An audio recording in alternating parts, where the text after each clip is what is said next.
All right, PJ, how are you? All right, good. How about yourself? I'm doing great. Hey, welcome today to Ditch Digger CEO.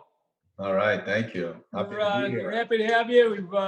We know a little bit about you. We're going to learn a lot more about you today as we explore the life of PJ and how you've gotten where you've gotten, where you're going, what you're thinking, where you're going, and basically breaking into the mind of an entrepreneur in your space, in your industry, right?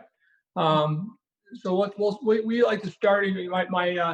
My partner on this call, Robbie, on this podcast. Robbie, introduce yourself to PJ. Hey, what's going on, PJ? All Pleasure right, to Robbie, meet you. nice to meet you. Absolutely. Yeah, hopefully one day we can make it happen in person. But all things considered, right now this is a perfect opportunity for us to learn a little bit more about you and your background today. So, thanks for joining. Absolutely, happy to be here. Thank you. Hey, PJ, hold on a second. Hey, Robbie, you got your hair. Put a little spin on your hand there. Put your hair down. Your hair's sticking up, man. You got a colic. I'm talking to Rob. Look at Robbie's hair. What's up with your hair, Robbie? That's just spiked in the front there. Oh, that's supposed to be there. All right. Oh yeah. Oh, then get it up. All right, show it off. I guess. I'm jealous that I don't have that kind of hair. All right. Yeah. All right, perfect. I'm only gonna have it so much longer. I gotta rock it while I got it. All right, there you go. I like that. So PJ, you know what? We like to go into the history of the entrepreneur, right? We like to understand where you came from, what gave you the confidence, right? The confidence in leadership to jump into something and jump into a business and be an entrepreneur. And then we love to talk about what differentiates you from everybody else personally in business, and what's going to make you the best of the best in the future. Does that sound like the right way to go for you? Is there anything we're missing? Perfect. No, sounds great. If there's something in there you want to talk about different, you have at it. We love it. We love to hear it all. These podcasts run from 45 minutes to an hour and a half, or whatever, and some longer, some shorter, but we like to go about 45, 50 minutes to be perfect. Perfect. If we want to come back and do more, we might come back and do more later if you think we're missing out on some stuff. Okay. Okay, sounds good. All right, ready to start. All right, so welcome to Ditch Digger CEO, buddy. And Robbie and I are inquisitive entrepreneurs ourselves. I'm the old school guy. He's a young guy that's getting after it in business and leadership and entrepreneurship. I'm the older guy that's been there, done it a few times over. And we're happy as heck to have you on board. If you could start, I tell you what, PJ, if you could start with kind of your upbringing, where you came from. What gave you this mindset that you can do things and get things done on your own and build your own business? Awesome. All right, perfect.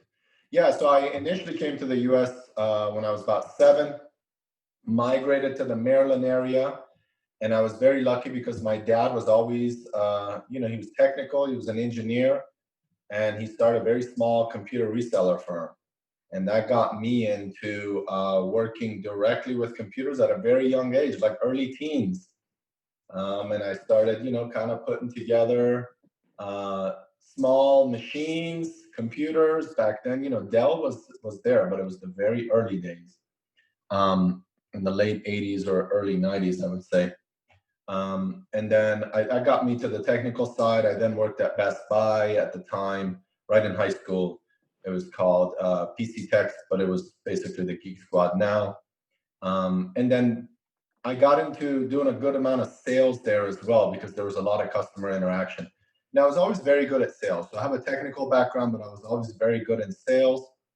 And that got me to pretty much get exposed to interacting with people and really being able to, know what their needs are and sell them the right solution, which has come with me the whole time in launching Uscreen, as well as my first company, which was WebNet Hosting, a web hosting company, just like GoDaddy, but we specifically focused on e-commerce.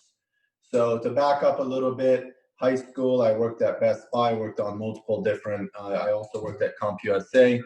And then in college, I did contracting, like at NIST, which is NIST, that's in Maryland. And different companies. PJ, interrupt one time. Would you tell me where you immigrated from? I love stories of immigration, immigrants immigrating here and seeing this amazing opportunity you had in this American experience. Absolutely. Yeah, I immigrated from Iran. I was 7. And then I have an older brother, so he's 4 years older than me. So we immigrated here. Dad had to find a job. Luckily, my uncle was in computers, and that got him exposure into resuming his technical background. And he basically blended both of us into that background as we grew up. And what was the reason your dad immigrated here with your family? What was his purpose? What was his vision? Yeah, absolutely. I mean, they were just looking for more opportunities and a better future for us. Obviously, education in the United States is better than, many places, especially Iran. So it was definitely a must for them to want a better future for us. So that's why we migrated here initially. So opportunity in education, opportunity in this free market society, right? Yeah, building something. Or, okay. Yeah, I love it. Yeah, and then from there, we basically, myself, I was able to really take that technical experience I gained with working with my dad from a young age and automatically putting it towards starting my own business, because I always mowed lawns in the neighborhood. I shoveled snow. I love interacting with people. I love doing business. So starting my first company, WebNet Hosting, honestly came very natural to me. I was lucky because my brother was doing freelance web design, so he put a website up for me. And I did very basic SEO optimization. This is in the year 2004. And, inbound leads would come, and I was very impressed with just customers calling in. And obviously, I had to then go and start marketing and doing outbound sales and all that stuff. So, you have to work for it, obviously, even though it was the beginning days of the internet, there was a lot of competition still, especially within web hosting. It was one of the first industries or one of the few faster growing industries in the internet. And then that got me a lot of exposure within business. I had that business for 14 years. We hosted about 5,400 sites. A lot of them were e-commerce sites. So they were selling physical goods. And the way I got into video was I came back, and I had the company for about 14 years. I came back to really want to grow that business during the time that I was in business. I would say about 12 years in. And I really, after a year and a half of really hustling, the industry had expanded so much that you needed, and we were bootstrapped, you needed a lot of money to be able to move things forward. And I always ran it as a very small business. A lot of the servers do the work. We had a lot of smaller accounts, so they weren't, we didn't have a big shop. We had about 5 people working there at the most at that time. 1 full-time tech that did all the technical support. So it was too late for me to really grow that business. So then I was like, okay, I got to get into something else. And I started investigating other opportunities. And I really looked at the current business. I looked at our web hosting company, and I was always attracted to video. And I saw customers were selling DVDs. I started calling them saying, hey, would you stream these DVDs? And, there wasn't a lot of good solutions out there. So that's where the initial idea of Uscreen came about. Okay. And so did you sell that business? What did you do with the first business? Yeah, with Uscreen, with WebNet Hosting, I sold it in 2016, October of 16. I sold it to a Canadian corporation called Entirely Digital.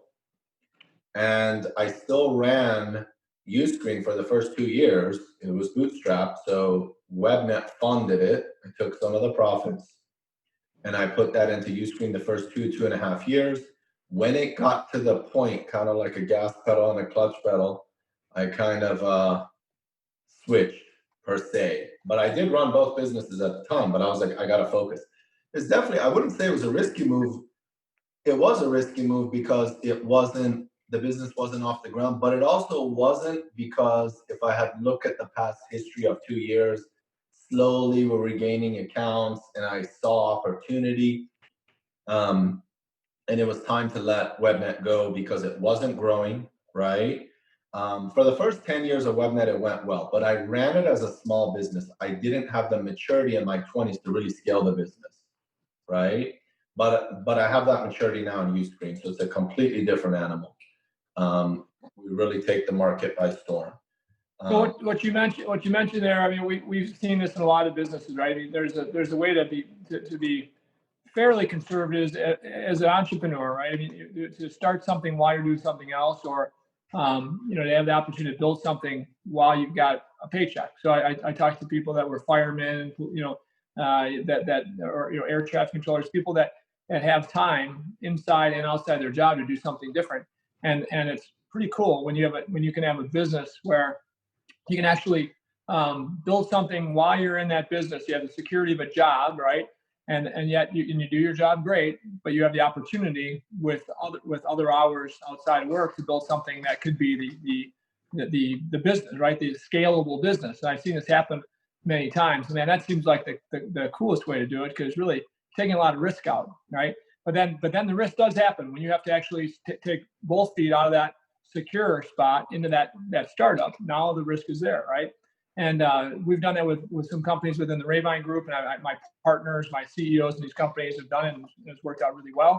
There's times it hasn't worked out well, but most often it works out pretty well, as long as they understand the risk and reward, and they really understand that there's a great market for that scalable product, right? So for you to go from the WebNet business to Uscreen, you had to realize there's a big open blue ocean there, right? And tell us about that. Yeah, that's a really good point. So initially, I didn't think it was a blue ocean, to be honest. It's a really good point that you asked that question. So to go back into thinking what happened, I would say I had a little bit of a sixth sense. Maybe it came from my experience, and I wouldn't put too much weight on it like I really saw big signs. No, I think it was simple. So I wouldn't give myself too much credit for it, and I'll tell you what that is. But in 2014, when I was like, all right, it's time to 13, it was 13. I was like, all right, WebNet, the hosting business is not growing. I got to look for other opportunities. I immediately looked at SaaS because web hosting was recurring subscription. So I wanted to get in the subscription business. There's no doubt about that part. That came naturally. I was good at e-commerce. So I was always attracted to video. And we had customers that hosted video with us, even if they weren't selling the videos, which they weren't. They were usually hosting it. We had servers. They made good money or paid us really well, right? I knew they were paying us good money. Video has always been expensive. So I knew that video had money to be made. And I went to this show in Amsterdam. It's called IBC, International Broadcasting Conference. And it was the biggest show of wealth I had ever seen. And I showed up. I didn't have a business or anything. I just wanted to see the conference. But it was a really good put eyes on it for me, because I saw these big booths with dining tables at the top. I had never seen something like this in web hosting. So immediately I knew these people made a lot of money. And it was Bright Cove, Ooyala, Vimeo, all these companies were there, and they had these huge booths. So I knew there was money in video. And remember another thing, I knew everything was moving towards health and wellness. I knew that was good, e-learning, educational market. And I had figured, and I had done my research, that I knew YouTube was free. But I was like, are people willing to pay for content? Netflix was a few years in. So I started asking around, would you pay for content? Would you pay for courses? And a lot of 50% would say, yeah, of course I'd pay for Netflix. I would pay for this course. The other 50% would be like, no, it's free on YouTube. So there was a lot of spec, it was early on to kind of figure out if this would work or not. So that's where I saw the early signs of, okay, I want to build a monetization platform. And literally the heading on our first website in 2014 was sell videos online. Very similar to what we have now. And that definitely, that made a difference. And we kind of went from there. Those were the early signs that kind of got me to market, got me to build the very basic version. I wanted video. I knew health and wellness was moving, and I knew eventually people are going to make videos. Now, to answer your question, was there a blue ocean there? To be honest, no. I would say the blue ocean wasn't present for 3 years. 14 wasn't present, 15 wasn't present, 16 wasn't present, 17 wasn't present. Actually, I would say it's 4 years. Also, we started in late 14, right? So initially, I was just taking my time, kind of looking around. So I would say the first 4 years, there was no blue ocean. In fact, the first 4 years of Uscreen were extremely difficult. This is our 6th year in business. The last 2 years, we really are at our growth stage and we've gained traction. We have the product, we have the data, we know what people want, we have the customers, we have SoulCycle and all these big brands that work with us. So now it's a different ball game. For someone to enter the market, they got to learn everything we learn, right?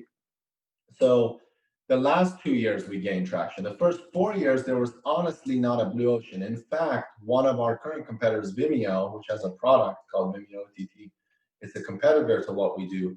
They came and bought a smaller competitor of ours, which the original name was VHX, in late 2017, August of 17. So we're August of 2020, that was 3 years ago. So that was the first indicator that either we're in the wrong business, big boys are coming, right? They're going to eat us alive, and one company doesn't take all, but that was a paranoid feeling you had to have. Luckily, they're big, they make a lot of mistakes. They took all the features out to make it more simple. They helped us significantly. But the other indication was, why are they coming into this space? Everyone in our space till that time was immensely small, like really small, like to the point where they were designed in India or wherever it was, Latin America, suburbs of, like us, of Maryland. We were all very small companies. When you look at our competition, you were almost like, man, this doesn't look like a healthy market. That's how early we were in the game. Then Vimeo came and we're like, okay, something's going on. Then a year passed, we started getting better customers, and they definitely helped. They had a loudspeaker telling everybody, you need this, you're free on YouTube, you're a free influencer, you got to make some money wherever you are. So they started making the concept popular. So we started gaining traction, our platform got better, they made it popular, we made it ours. And then that movement got bigger, then COVID happened, and COVID made a huge impact on our business. I think on all e-learning platforms, streaming platforms, a lot of people on video now, including Zoom, really took off. Sure. Wow, that's cool. Okay, so all right, who's the one that made it popular, you said? I don't think I got that. Yeah, that would be Vimeo. But also Bright Cove came in with an integration.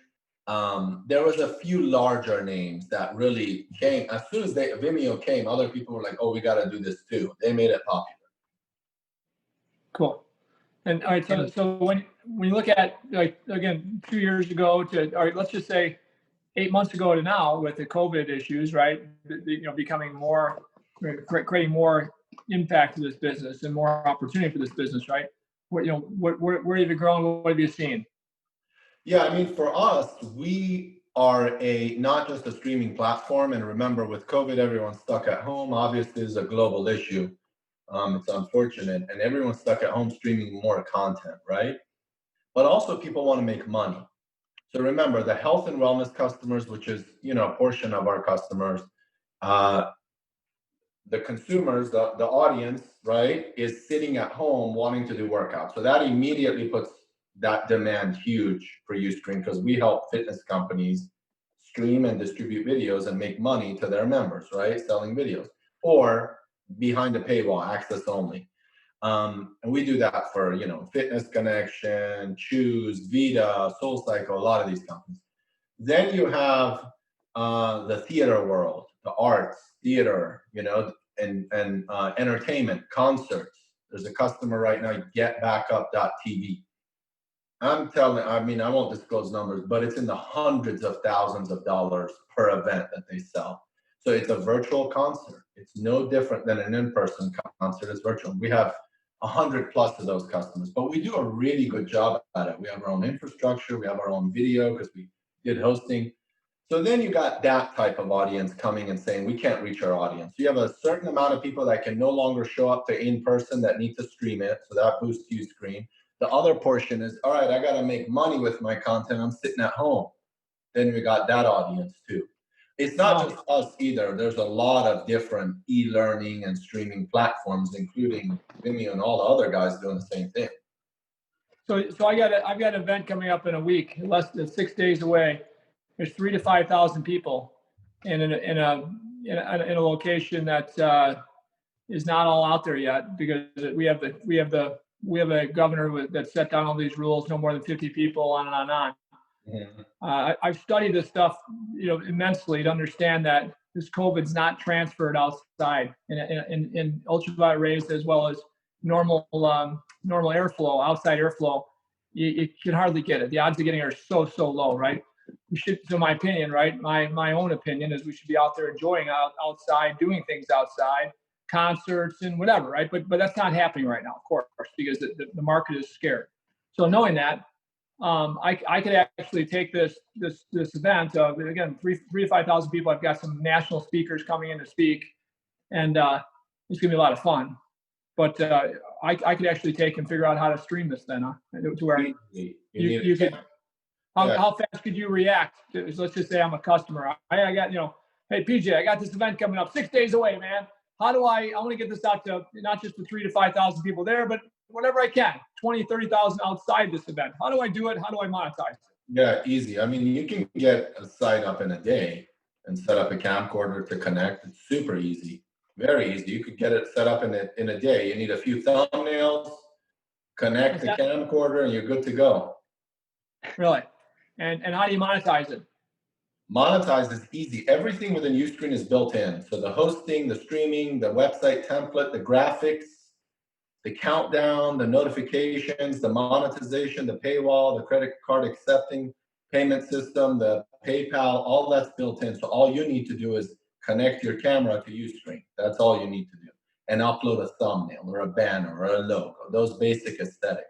And then monetization is, you want to sell a one-time event? You want it to be $10 a ticket, $20, $30, it connects to Stripe? Or do you want to do a rental? Do you want to do a one-time sale? Do you want it to be free, pay like member access only, where registration, you've already pre-sold it, you just create those users, they require a login, you send them login? Or do you want to do a subscription? Any of those? It's as easy as that, Gary. That's all. Yeah. Okay. Now my next thing is I want to do it all kind of in the last hour, because in the last let's do the last 24 hours, for a reason that I can tell you later. But is that possible to get it out to enough people in that amount of time? Through maybe I'm not sure. I guess I got to figure out how you do that. But we're basically getting, when I say 3,000 to 5,000 people, they're just being invited in the last from yesterday on, and we'll have that many people, right? So knowing that, if we're getting 3,000 to 5,000, there's probably 10 times that aren't coming, right? That heard about it, whatever. So that might be the market, right? The other 30, 40,000 people. And if it's let's say it's $20 to show up to this event, to cover the speakers and all that, right? Could it be $10 a head, right? Virtual through Uscreen, right? That's right. That's exactly what people do. Yeah, I mean, you can just broadcast the link to everybody. Hey, sign up virtual. Yeah, there's multiple conferences that work. And what would the cost be to set something? We can talk about it later, but if there's that quick thought of how that would, when somebody listening to our podcast says, okay, what the heck would it cost them for something like that, right? What, can you go through it quickly? Uscreen's easy. It's $99 a month. That's where it starts. Live is based on, how many hours of live you have. Usually we just take a 5% transaction fee. And then you say pay $99, and then you get the basic platform. If you do live, we have a small add-on. But it just depends. If you're doing a one-time event, we'll work with you and get you set up on that. All right, we're going to work on this, dude, after we're done here, okay? I want to talk to you about it because I think it's something that could be really fun. Okay, good. And PJ, I actually have a question for you, kind of going back to the early stages of when this was more of an idea and less so of a business. And one of the beautiful parts of working within the Raybon Group is Gary himself and how entrepreneurial he is. And so we're constantly testing new ideas and trying to iterate and improve over time.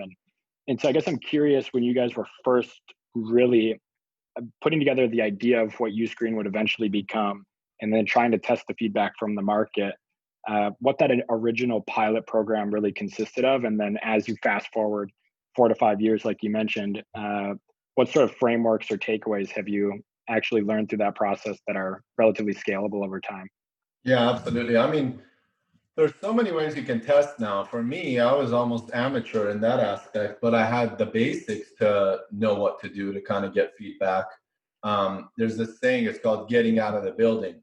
So that's what I did. When I was first starting Uscreen, I called a bunch of people and asked them, would they pay for content? Would they not? Then I went to Google and I said, fitness DVD, theater DVD, kids DVD, and I got 100 sites got their contact info, and called all those publishers. Hey, would you be willing to stream your DVDs? Would you pay for it? That's how I got my initial feedback before I built the product. Then once I built the product, keep talking to your customers and keep getting the feedback. And really getting feedback comes, it's a learning process. It really is, because in software, people are excited about what you're building.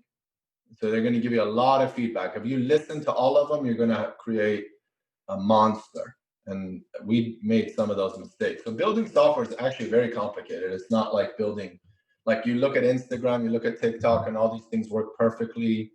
And you might have feature requests, but overall you kind of go through it, you know, or all the different softwares like Zoom we're using. I wish I had this, I wish I had that. But exactly how it's built has had a lot of studying and how they receive feedback. So building software is really an art.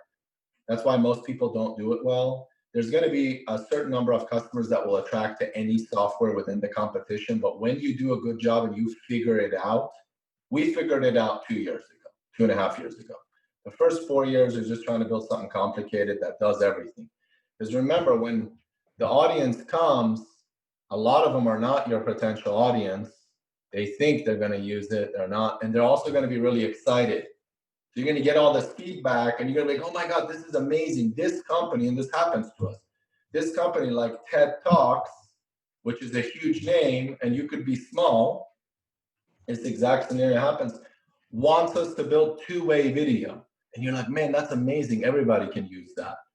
But then when you build it, or you build a small version, you see how complex it was, and it took 6 months, then you go out to your actual audience, you're going to see, man, that was pretty custom, and that was only for TED.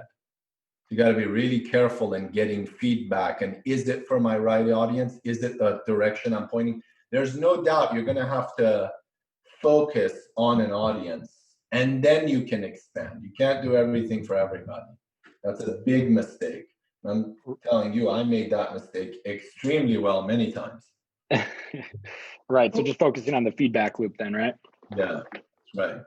So it's so common, right, Robbie? I mean, we talk about this a lot, but in all our businesses, as we build great business and great, you know, you need great customers, and to build great business with great customers, it's the best thing you do is include them in the customization of the products and services you offer, and then it's that feedback loop, right? You know, communication with the customer, great feedback loop, understanding, you know, what they like, what they don't like. And the cool thing about it all is, you know, I would think in the old days, why do I want to bother a customer and spend their time and money and all that? But guess what?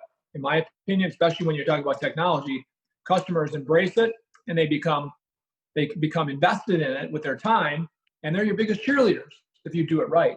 Okay. You know, do you agree with me? Absolutely, I agree. So I mean, I think it's so important if you can build that feedback loop like you're doing with great customers to build. So tell me, are you? I think about our business and many companies that are leaders in their space globally, nationally, regionally, whatever, that educate their customers. If they're really, really good, and I believe we're really good at the products and services we offer to our customers, they're really, really good.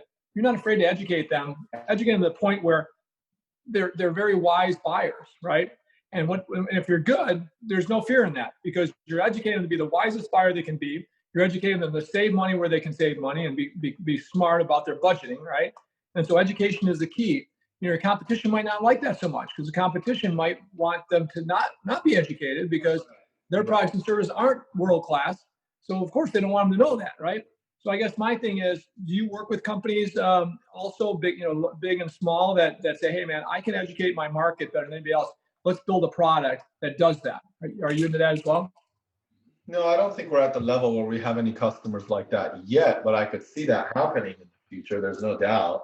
We do a really good job of content ourselves on our blog, and a lot of it is obviously to drive traffic, but a lot of it, and it's educational, but a lot of it is also nurturing to get our current customers to succeed. So yeah, no doubt about that. But I think aggregators, like you're saying, will eventually come over time where they do have a customer base that they can educate or are educated for our platform. You're right. That's true. Yeah, I mean, I can see that in our space. Robbie, I'm not sure if you're thinking the same way, but boy, it sure would be nice to, you know, we have what we call Ray-Ban University. We educate our customers. They have to physically come in, and we We got 18 different types of roofs and 15 different types of, 18 different types of pavements around our building, all things that we do. And then we got 15 different types of roofs on our roof, all the greenest, most environmentally friendly, longest lasting, all these things. And, you got to kind of get them in there to educate them, where, boy, it'd be a heck of a lot more scalable, of course, if we can make them feel like they're there, right, with a great educational platform. And then educate, the nation's real estate owners instead of just those 4 or 5 that come into our lunch and learns, right? Yeah, that's absolutely true. And I think as the market expands, that becomes more the case as well, right? And more are coming in. There's more opportunity and different ways to do business. That's true. Yeah, I agree with that. Yeah. Robbie, what do you think of that? Yeah, no, I think you and I are thinking about it the exact same way. I think most specifically, I'm thinking back towards site right now and how we've been utilizing some of that feedback loop that we've been given, or fortunate to be given from our clients. But then also how else internally can we apply site across the business, and making sure that when it is a pilot program, it's something that it's new to us and it's new to the client. How can you communicate that up front, that there's going to be headaches along the way? Maybe it's not going to be nailed down perfectly, but how can we maintain that communication and feedback that ultimately ends in our end state being the ideal future that the client is actually interested in, but then simultaneously take feedback from the market, and maybe that ends up not even being our ideal client or customer profile, but at least we've learned along the way. That's right. So PJ, in your opinion, you got some competitors out there, maybe. I mean, who are they, and how do you differentiate from them to be stronger, faster, or better in any way? Yeah, absolutely. There's definitely competition within our platform, especially the larger companies, Brightcove, Vimeo, ViewLift. There's another movie, but like as far as how we differentiate, it's actually, one, we do a better job at building better software. There's no doubt. I don't think a lot of companies, including the big ones, have figured out how to build a really good software yet. They definitely will. Or they have, and this is also the case, and they build it specifically for a specific niche. For example, in our use case, in our platform, you can also have apps. You get your own app on Apple TV, Roku, and all that stuff. Sometimes customers come to us, they only want the app, they don't want the web, or they want to host their own videos. All these different platforms and competition, they kind of do those things a little bit differently. We're the all-in-one. We're the Shopify for digital goods. It's all-in-one, it does everything. But there's competition out there that makes it simple on themselves, and they only do the apps, right? And then there's a customer or two, not a lot, that comes and wants to do only the apps. So we differentiate by a few ways. If I were to just put it in groups, number one, build really good software. Awesome experience, feature full, it sets you apart.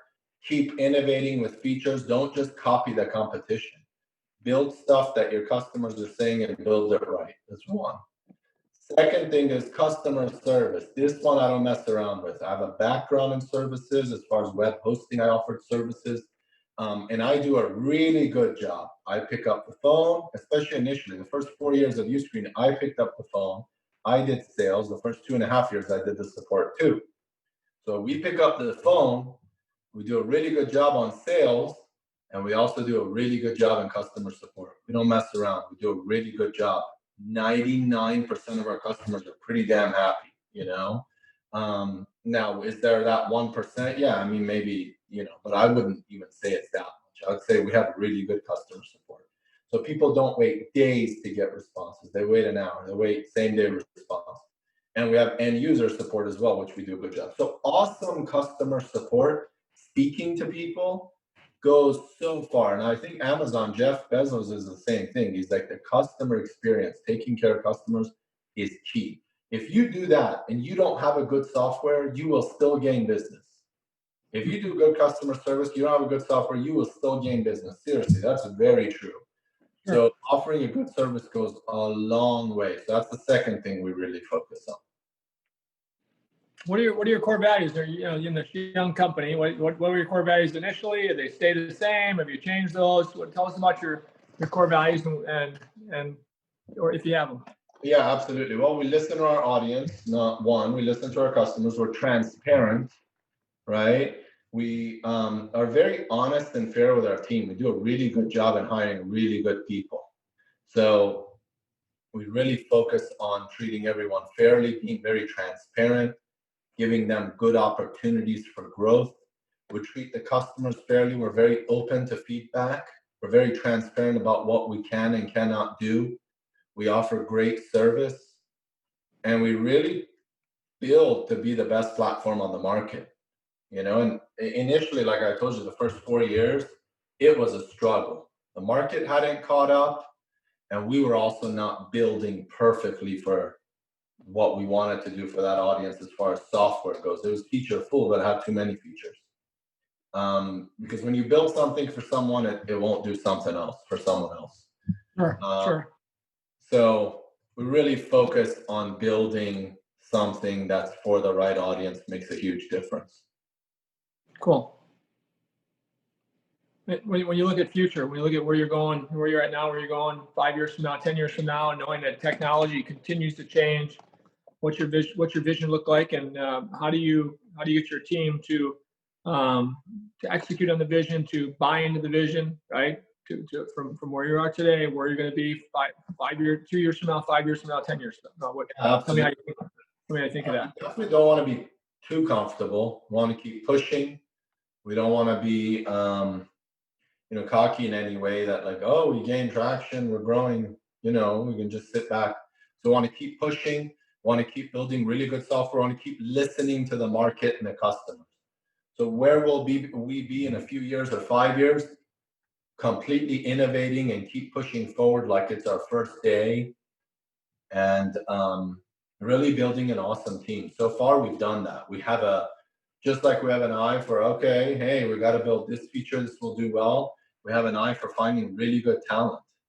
And we were always a remote first company. Well, everyone's located all around the world. It was always like that, not just because of COVID. So you can find really good people really fast, but now because of COVID, there's too many candidates and a lot of people that are not fit to be remote. They're not even serious about it. I don't know why they apply, but the world's definitely changed in that aspect. But in our case, where we were always a remote team, and we figured that part out. So you have an advantage on people that are just getting there now. They're saying, oh, I guess we got to be remote after all the stuff, right? Or trying to be remote to a percentage of their labor force. You've been there and done it, so it's kind of cool. You got it figured out as far as how to measure success, right? How to measure productivity. All these things that have to be done in a remote atmosphere, different from in person in a sharing office space, right? Yeah, absolutely. It definitely takes time to learn remote. There's no doubt about that. I think find the right people, train them, do all those things. It takes time to find remote. Yeah, so we're lucky in our case. We've been doing that for 5-6 years now. So who are your mentors? You got mentors in the space, mentors in entrepreneurship. Originally, tell us, are you a guy that believes in finding mentors that you can surround yourself with to make you better, stronger, faster? Yeah, absolutely. I definitely think you got to have mentors. I have mentors from previous days of web hosting. I have mentors from, a small amount of time that I spent at an incubator in DC here called 1776 DC. I've met some really good people. And I think networking, being in touch with mentors is definitely very important. Very important. You got to keep honing your skills, being motivated by what they've done and the advice they're giving you for sure. I think it goes a long way. Absolutely. Any one-on-one mentors, anybody that you've seen, that you've got to know that's been very successful that you can call on in a pinch to say, hey, what do you think of this? Have you ever done this? Can you share experience with me? Any of that or no? Yeah, I think pre-COVID days, I definitely still met up with a mentor or two, but it's been a while. It's been over a year since I've done a one-on-one. But just being in touch with influencers and other people within the field that might not even be a mentor, but you're willing to share advice on is, I think. Absolutely. What type of networks are you in? What type of business networks or technology networks are you in that you love to be a part of? Yeah, I think as far as networks go, I think there's some Facebook groups that I'm part of around membership subscriptions. there's a startup grind here local in DC, which I also am part of, and I attend some of their events. The 1776 DC also has some good events. Yeah, I think those are all good benefits that you get from being active within a network that is either startup based, small business based, or within your industry. Sure. Cool. And then what are there associations you belong to? What do you do to continue to hone your skills, you and your team? Yeah, I think a lot of it would just be online, like LinkedIn Learning, Linda, Skillshare. We just take some courses here within the company and for myself, as well as watching YouTube videos. Cool. Robbie, what else you got for this all-star? Yeah, I'm interested in understanding from your perspective, if I'm a listener today and I'm interested in having PJ as a mentor of mine, or you can apply that universally. What would you say is your best advice for getting in contact with someone like you, or you personally? And how do you approach that conversation, and how can you make that a strong working relationship? Yeah, definitely. I think just being honest. When you email someone, you tell them, hey, I'm interested in, learning more about X, or talking with you and hearing your advice. I think people like honesty rather than trying to sell something to them. You're just honest from the start, and people like that. Right back to transparency as a cultural value of you guys. Yeah, that's nice. Right. So, is you got any kids, any family yet, or no? No, engaged, almost engaged. If it wasn't COVID, we'd already be engaged, but close to it. No family, kids yet. What do you see for when you raise a family and being an entrepreneur, technology entrepreneur, the things you're involved in? What do you want to see in raising a family for the future? I mean, do you want your kids to be entrepreneurs? Do you want them to go to college and get an education? What's your aspirational goals for your family or the future? Yeah, that's a good question. I think with entrepreneurship, if my kids have that drive, then I think I wouldn't say no to anybody. I think it's a good thing for sure.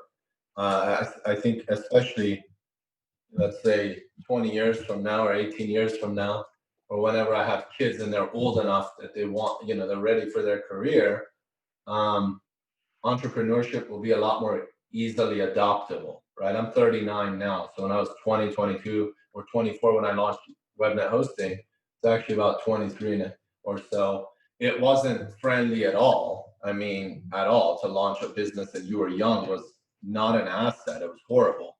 There was no institution or any type of framework to help you. Actually, it was funny. I was watching this interview with Bill Gates, and he was saying the same thing, how when he was initially selling software or building his company, and I mean, he was in his early 20s, they wouldn't rent a car to him because he was under 25. And that's true. In the 90s, it was like that. You couldn't rent a car until you were 25. I don't think kids or the youth nowadays, including a lot of my team members, they're very young, early 20s, mid 20s, especially developers. I don't think they realized 15, 20 years ago, it was not friendly to be an entrepreneur. There was no framework. There was no support system. You're completely on your own. And it was actually a downside to be young. So yeah, I definitely would support them if they had that. That's really cool to think about. In technology, much easier today than it was 15 years ago. So in industries that we do have a little technology in one of our companies, or two of our companies probably. I guess we're pretty technology driven. But I look at our old school businesses where it's way tougher now to be an entrepreneur and to start out than it was 20 years ago in those businesses, right?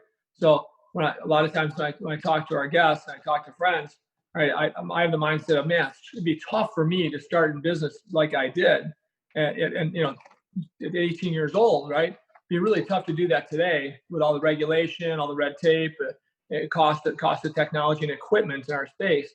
But in technology, I could see where it's gotten more accessible, and technology's gone so far where probably much easier, definitely more easier than it was compared to old school businesses where it's much tougher than it was. So that's interesting. That's absolutely true. Yeah, it's definitely changed. No doubt about that. Awesome. So So Robbie, any more questions you got for our guest here? We'll be done pretty quick here. We've got a stop coming up, but anything you got? Any more questions? And then we'll go into what we've learned from PJ. Yeah, just one question. I know you got to jump, so it can be as SparkNote versioned as you'd like. But I know that you said you're a remote first culture. So curious just how you guys approach that mentality and how you still maintain that open line of communication amongst all employees so that you know you're moving in the right direction. Whereas a company like the Ray-Ban Group, for example, hasn't been accustomed to that. So I know that's been one of the challenges for us is with everyone working remotely. How do we stay in contact around the clock? And then we'll jump to the takeaways. I know we're running low on time. Awesome. Yeah, I think Slack for us is really useful because you can leave stuff, people check it later. We use organizational tools like Notion or Trello. And then we use Zoom a lot. Simple two-way video is perfect for any kind of work-related stuff. So those tools definitely come in handy. Awesome. Well, then, as Gary mentioned, we usually like to end each interview with takeaways for our listeners. So the first takeaway that I had today was kind of going back to when you were originally thinking about starting up Uscreen, and it's really listening to your market and align with your own personal interests. And at the end of the day, be willing to take a leap of faith.